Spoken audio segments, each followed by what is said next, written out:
Gracias por la introducción. En una semana puede ser que seré capaz de hacer la presentación en español, pero es ancora muy pronto. Prefiero hacerla en inglés. This presentation is the last of this day, and I would like to summarize some concepts regarding HIV and COVID. They are two different issues. There are some points in common, some points that are not in common. We need to distinguish which is which in order to take the best from every virus, every situation, and use for the other. So let me try to summarize what we know today. So these are my collaborators. Usually when some people like me speaks, there is many people behind. I would like to acknowledge all of them. So 2 pandemics. Apparently the worst is COVID, more cases, but far less death. Therefore, we need to balance infectivity and mortality. Two things that are quite different. HIV not treated has a mortality nearly 100%, not treated, 100%. I'm speaking to the young people that probably didn't see so much the cases of AIDS that we saw in the past. COVID has a mortality far lower, but is far more infectious. So the two things balance. Both are zoonoses. That means both come from animals.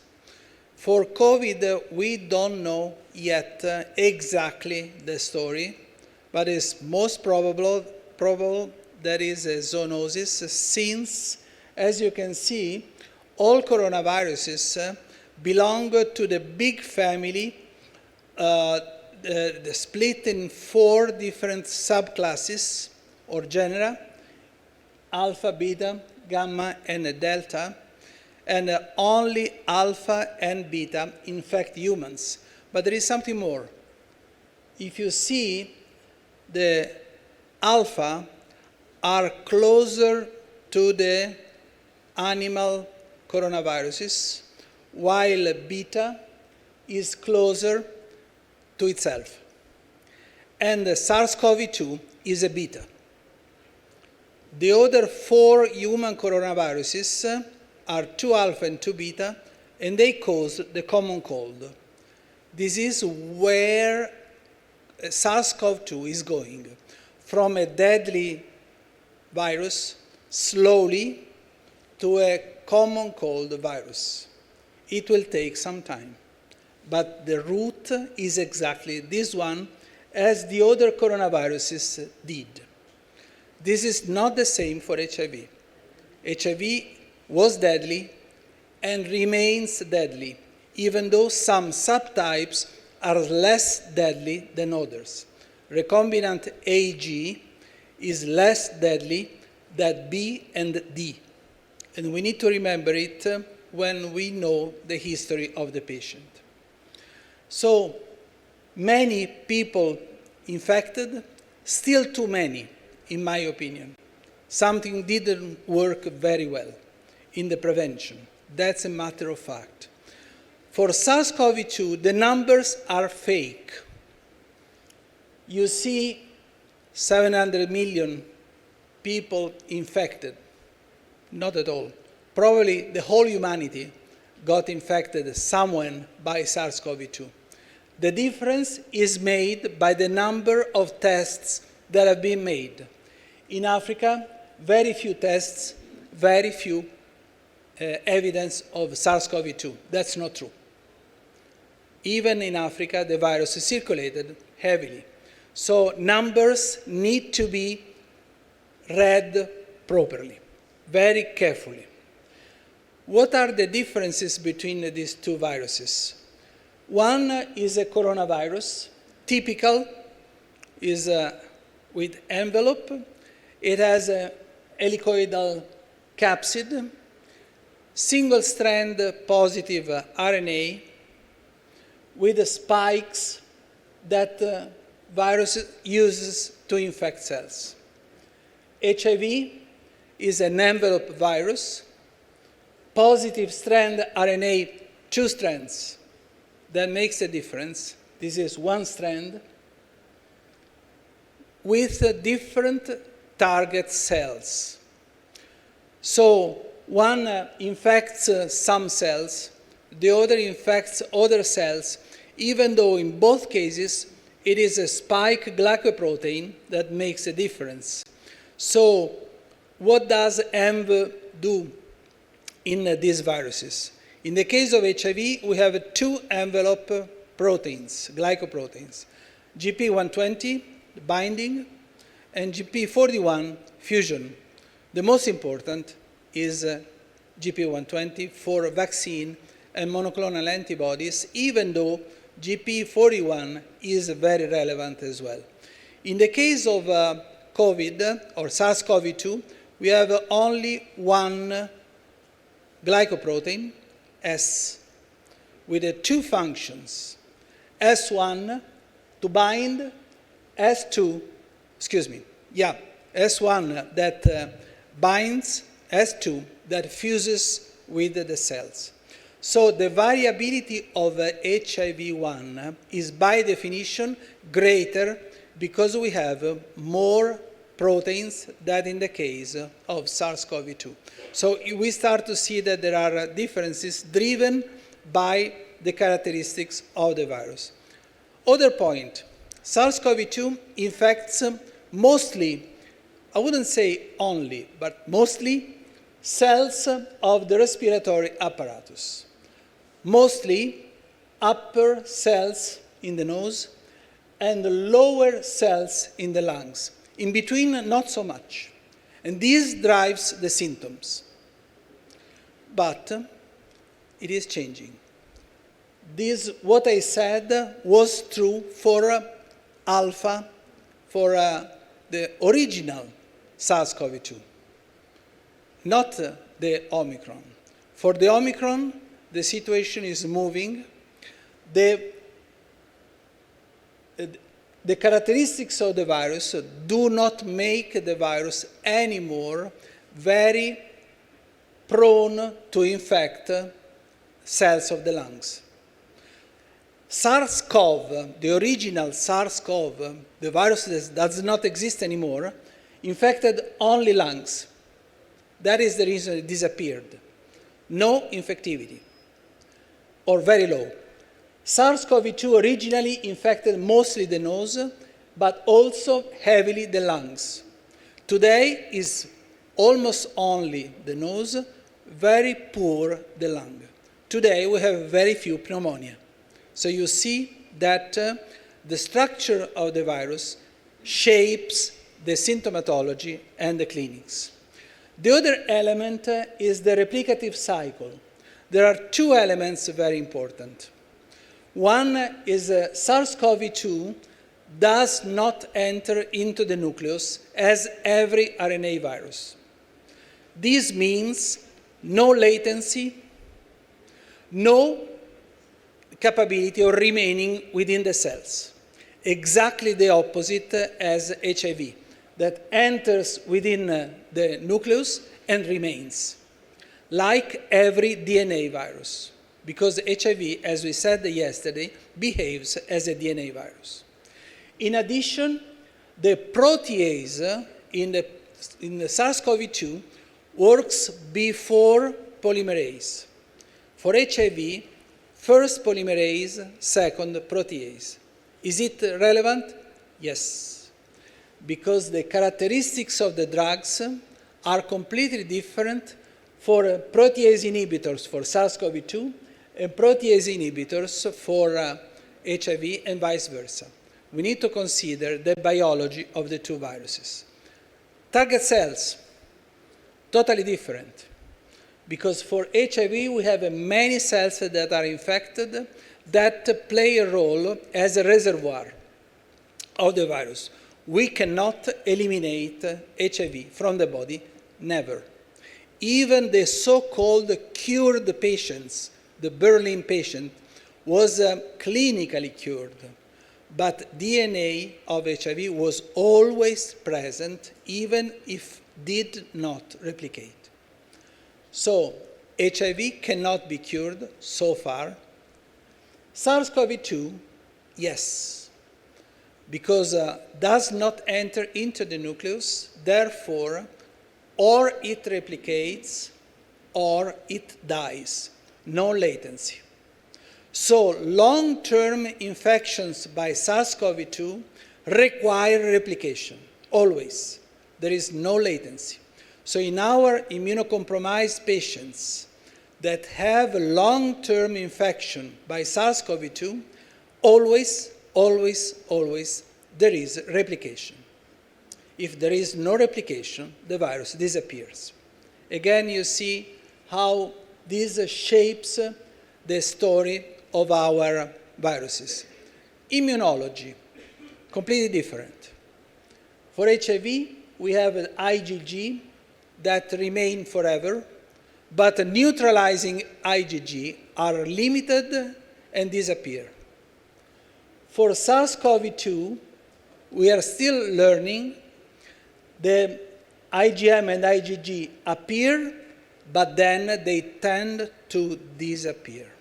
This is the reason we need further vaccinations for the patients and for the people, because the IgG do not remain long enough into the body.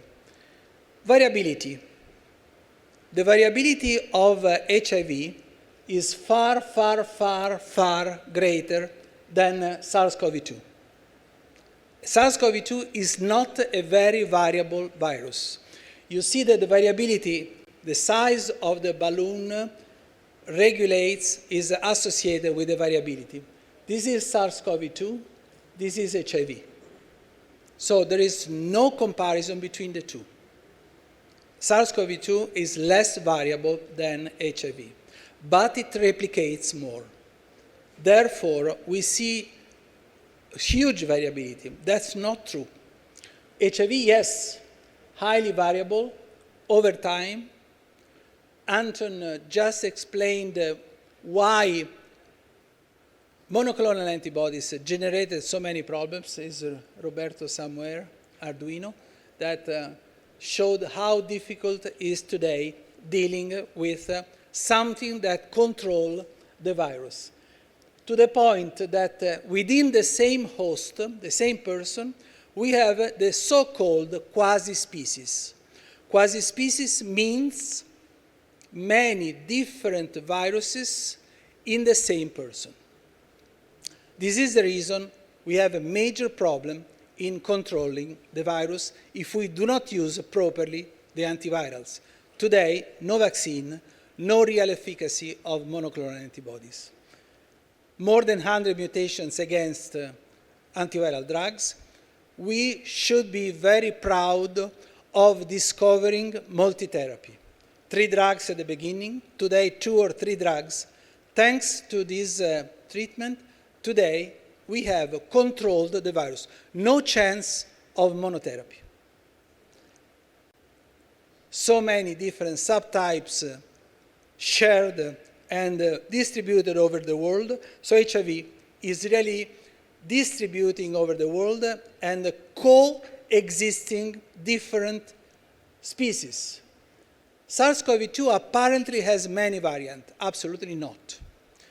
The variability is marginal and limited to the mutations that let the virus become more infectious, not more dangerous.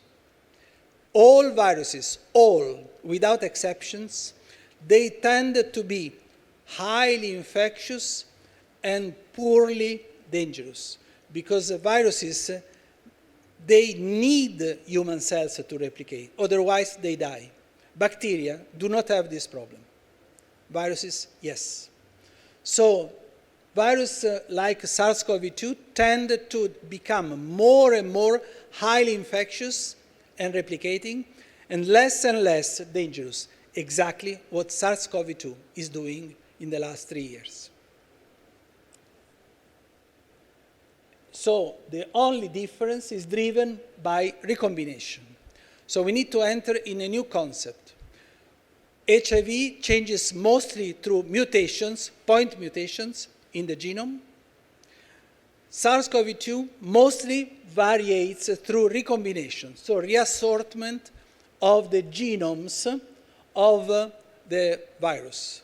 This generates variability, not the mutations. This is the reason today we have so many different recombinant species of SARS-CoV-2, not mutated, recombined. And this is driven by a special protein that SARS-CoV-2 has, HIV doesn't, that decreases mutation and increases recombination.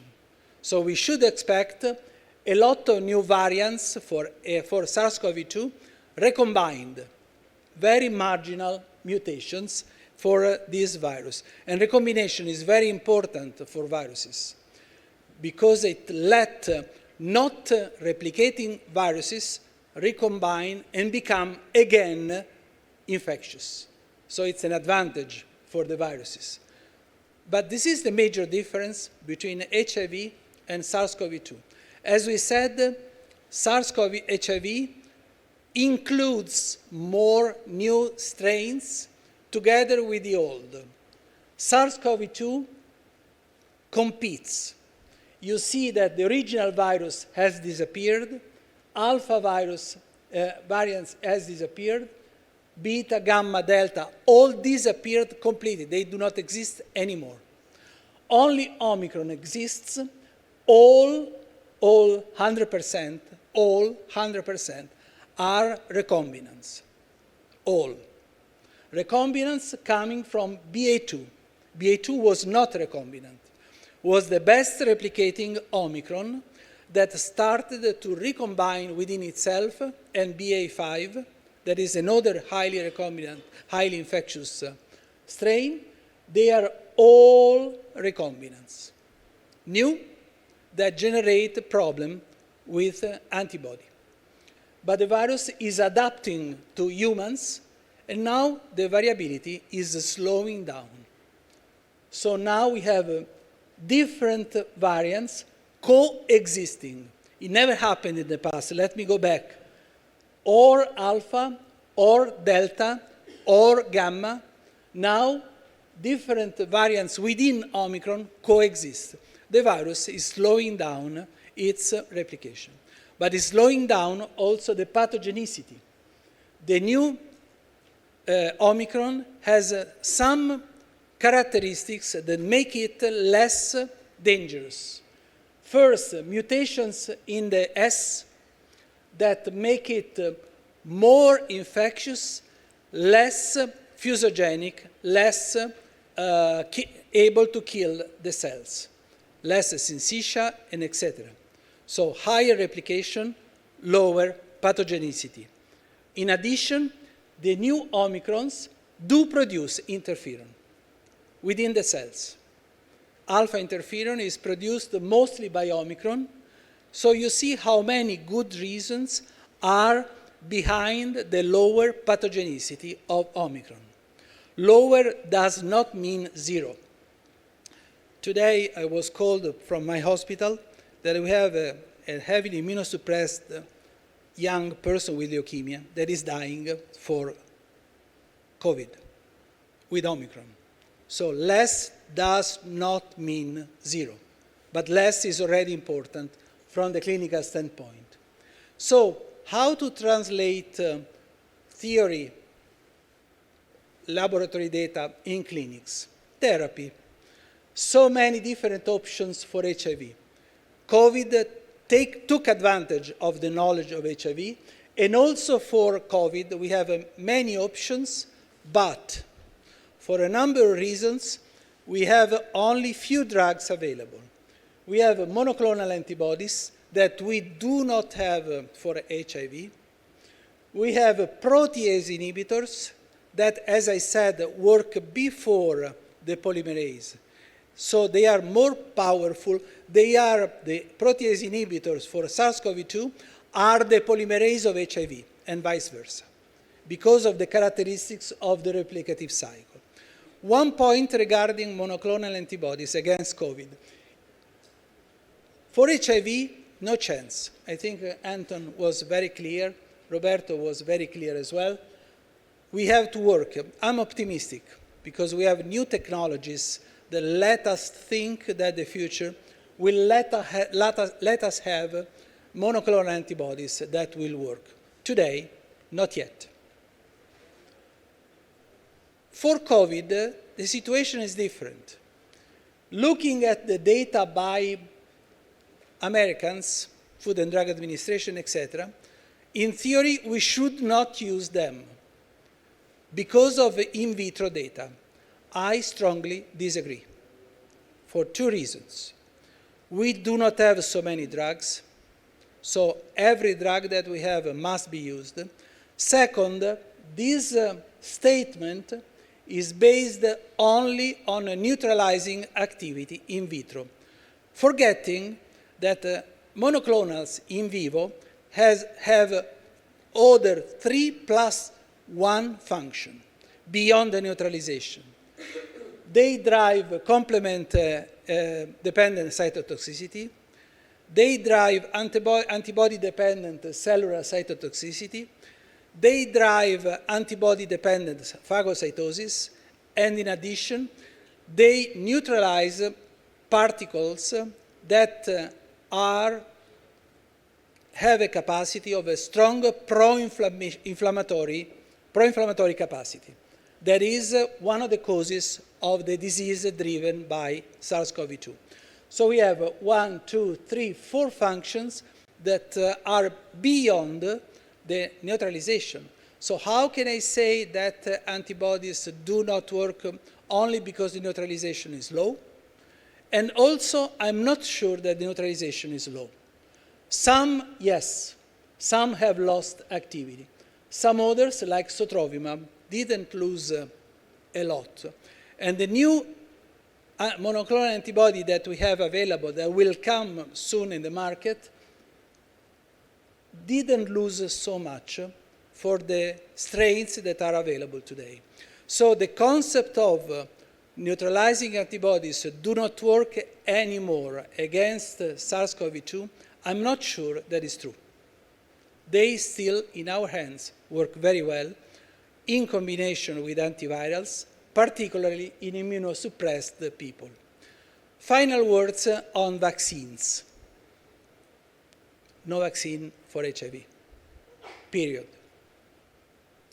But I think something will come. But today we have nothing.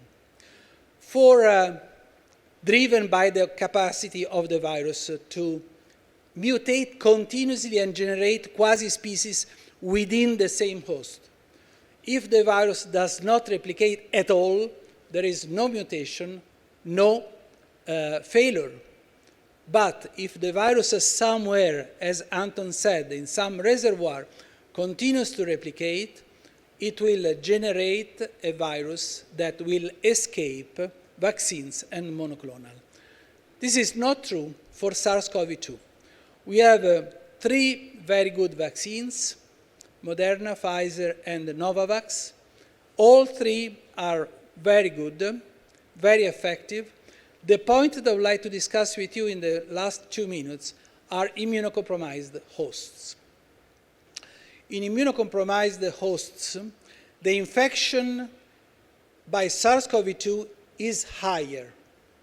The pathogenicity may be lower. Why? Because SARS-CoV-2 the COVID has an etiology by virus, SARS-CoV-2, but the pathogenicity is immune. And in immunocompromised people, in many cases, not all, the virus replicates a lot, but the damage is limited. The problem is when the patient has, again, an immune system that works. The immune system recognizes the virus, and the killing of the cells and inflammation starts. So we have to know what to do and when to do, and in which patients, because immunocompromisation does not exist. we have many different immunocompromisations. Very heavy bone marrow transplants, allogeneic bone marrow transplant, minimal drugs, immunosuppressive drugs with minimal capacity of controlling immune system. In between, there is everything, and the patients might be split in three. Those that do not have innate immunity, those that have an impaired adaptive cellular immunity, and those that have an impaired adaptive humoral immunity. The fate of the patients is completely different when infected by HIV, by SARS-CoV-2, sorry. So we need to know where is our patient in order to realize what will happen to that patient. Remembering that in general, particularly for HIV, all immunosuppressed people have a risk of about twice to die, not being infected, die for SARS-CoV-2. So do we need to vaccinate them? The answer is yes. The question is how much the vaccine is effective. But this morning, the presentation was very nice in saying that even a smaller effect of the vaccine is better than no vaccine. So we cannot wait. The risk is that the vaccine will not be completely effective, but we cannot take the risk of not vaccinating the person if, of course, we are not harming the patient, for example, with live attenuated virus. But this is not the case for SARS-CoV-2. So we need to reduce at minimum the risk for all patients living with HIV, but in general, immunosuppressed patients, that they get a heavy form of SARS-CoV-2, as I said before, for this child with leukemia that we have in our hospital today. So vaccination is mandatory, even though the effect of vaccines is not the same. This is Pfizer, this is Moderna. These are the other two that we do not use anymore. You see how big is the difference in terms of efficacy. So it's not surprising that we are not using them anymore. So we need to use the right vaccine for the right people. Conclusions. There are some points in which these two viruses are similar, but the differences are more than the similarities. In terms of virus, one has a lifetime persistence, the other is naturally eliminated. One is a high rate of variability, the other is low. One has a big rate of diffusion, the other not so much. One has a major quasi-species within the same host, the other has none or very few. This is the reason vaccine and monoclonals work. So the difference is substantial. Then the antiviral drugs. For HIV, we have different targets positioned in a different cycle of the replication. So we need to take into account which drug to use and when. Different rate of resistance. Resistance to nirmatrelvir is nearly zero, as it is that for remdesivir and molnupiravir that is no longer used. Very marginal. Particularly for nirmatrelvir is still very, very low in practice. For HIV, if we use monotherapy, there will be resistance immediately. So we need the polytherapy for HIV. Monotherapy is sufficient for SARS-CoV-2. Vaccine works versus no vaccine.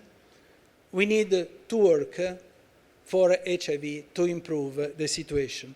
This is a situation. Perhaps in 1 year, things will change for HIV, but we need to take into account this difference because from the clinical standpoint, we need to know which are the characteristics of the viruses and the disease in order to define what we are able to achieve by antivirals and by vaccine. For SARS-CoV-2, we are already a little bit ahead for vaccine, but back for drugs.